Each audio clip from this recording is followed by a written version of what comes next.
Hey, this is Silverhammer, and I'm back for my second dev journal entry for an original game I'm working on entitled Monstrum. Last time I showed you guys a little bit of my room creations and the HUD screen. Today I'm going to be going over some of what I have done so far for the player sprite and the enemies, and the starts of a boss I'm currently working on. So let's dive right into that. So as you can see, kind of the idea for the players have been coming from the Chrono Trigger style of characters, and there'll be 4 characters when it's all said and done. There'll be 2 at the start of the game. You'll be able to choose from the intellectual or the fighter, which will have their own styles. The fighter will be more hand-to-hand, close-range oriented, where the intellectual will be more of a magic user in long range. There'll be other stuff that each one will be able to do, and certain ways they can progress through the game that other ones can't. But beating the game and completing certain tasks with these 2 characters will bring you the ability to unlock the other 2. But as of right now, I've just been working on the fighter, and when we do have a demo coming out, it'll probably just be the fighter that will be up on it. Once I get a lot more of this done, I'll start working on the other ones, but let's check out the fighter for right now. So he's gone through a few different renditions. This was the original one I put together just for the idea of what he would look like front, back, and side to side. And what I have so far is I'm starting to work on his walk cycle. But I'm still working on the shading and just getting everything to look right. And as soon as I am able to get done Lisa's front walk animation, I'll get some stuff up and start working on his 2 sides and from behind. And once I have the whole walk cycles ready, I'll start working on his attack animations and death animations. But this is what we have so far for the fighter. And for the intellectual, I'll be starting on that one once I finish this one. But the other 2 characters will be way down the line. I'm trying to get as many of the players' sprite done for the fighter, and then as many of the enemies done as possible. So far, exit out. So far for enemy sprites, I still have several I'm working on, but as of what's done so far, I have the Harlequin Child, which this is its complete walk cycle for front, back, left, and right. I still have to do the attack animation and the death animation for him, but this one's almost ready. I'll be posting some of the GIFs of his actual walk cycles. His attack style is going to be close range, no long range attack. He'll be semi-fast and about half the size of the actual player. This one's going to be one of the most reoccurring enemies throughout the game. And you'll just be dealing with this one quite a few times throughout the maze. It's my Frogmen. As you can see from this one, it'll just be an enemy that'll stay away from the player, hop around, spitting out these venomous balls at you. And you'll just have to avoid it and get close range with him. I still have to do the both side animations and from behind animation, but he'll just be hopping around the screen trying to avoid the player while spitting a long range attack at you.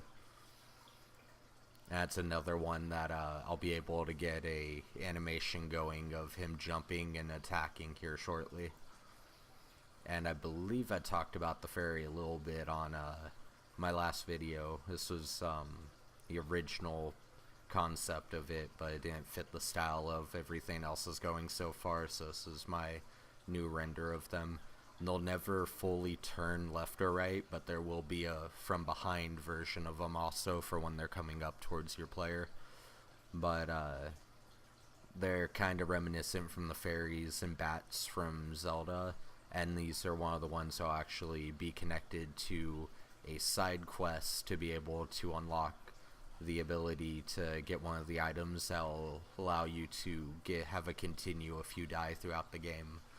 Which would be a little bit of a homage to Zelda, working off of the whole entire system with the fairy and the jars, but it's what's coming along so far. These ones already, I'll have an animation up of just the front from side to side of the wing flapping here shortly. And our next one, we got a skull pillar. This enemy is just going to be sporadic as you first start the game.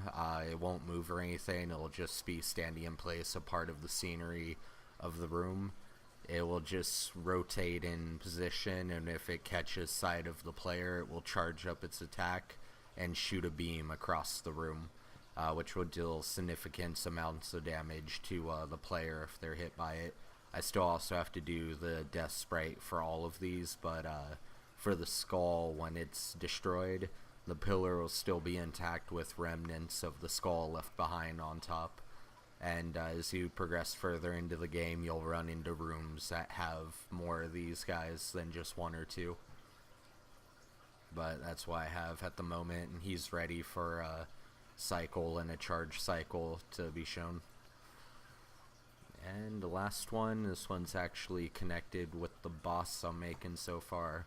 But original idea was to go for kind of a snake type enemy, but I didn't like that. It wasn't odd enough looking, so I ended up turning into a humanoid child type thing, and that's why the heads are significantly different from the ones down here. I'm still trying to work on getting the front and back image to look alright. I'm having issues with it at the moment, but from the side views, I'm digging that as of right now. But still working on these a little bit. It's supposed to be humanoid head with a snake-like body, and these are actually going to be quite frequent, at least in the first part of the maze, due to what the first boss is going to be, which I can actually show you that now. And these are concepts for other enemies, images I'm going off of for other things I'm planning on making, because this is all I have at the moment for the enemy sprites, which there will be also different versions of these enemies that will be harder, more frequent, or just different types of already pre-existing enemies. But for my boss so far, I have here snake enemy boss. You can see it's just going to be comprised of different parts put together, and it's going to be traveling around the screen. When it takes so much damage and it starts getting close to death, it'll start losing bits and parts of its body, shrinking the snake as it goes along. So these ones would be the ending piece, but also to get into the room that the boss fights in, you're going to have to activate a guillotine type thing to cut the thing blocking the way through the door, which will actually be part of the snake. So the snake will be already quite pissed off with you running around with this end exposed, and I'll be leaving behind like a trail of blood as it goes.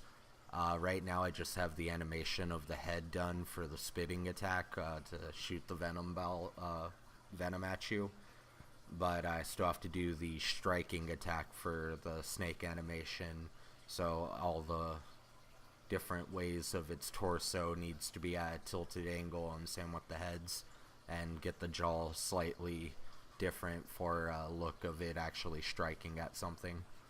And when it's all said and done, I'm going to have movement animations of each one of the bits and parts of the body, so it actually looks like the skills are moving and not just floating across the screen as the whole body is going. But it's work in progress, but this is what I have so far for the boss sprites. And nextly, right now I'm just working on trying to get the walk cycle done for the player, because it's already starting to get programmed, and I only have what you see right there. So I've been working on the different things, getting that ready to go. I'll be posting videos of my sprite creations as I finish up on some of these Monstrum sprites, and I'll be uploading those to you guys. And as soon as I have enough covered to put out my next journal entry, I'll be uploading it. Hope you guys enjoyed. Please like and subscribe.